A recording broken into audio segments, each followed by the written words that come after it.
এই যে মেয়েরা জামাইয়ের কাছে বয়ফ্রেন্ডের মতো ট্রিট চাই, এটাতে কি সংসারে ঝামেলা বাড়ে? তুই কি আরেকজনের কাছে গিয়ে বয়ফ্রেন্ডের মতো ট্রিট চাইবে?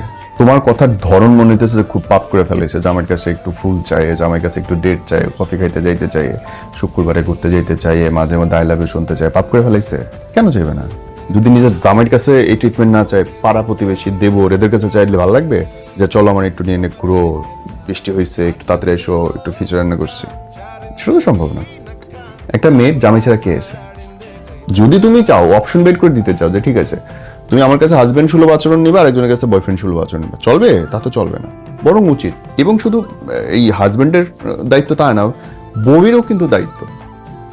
কি করতে, আগে ডেট করতে যাওয়ার সময় খুব সুন্দর করে সেজে যাইতা, পারফিউম লাগাইতা, আদর যত্ন করতা, জান জান বলতে সারাদিন। না, এখন বিয়ে হয়েছে, বাচ্চা হয়েছে, বাবুর আব্বা এদিকে আইসো, বাজার করে ফেরার সময় ইলিশ মাছ নিয়ে আইসো, কেন ভাই একটু আরামের কথা ক।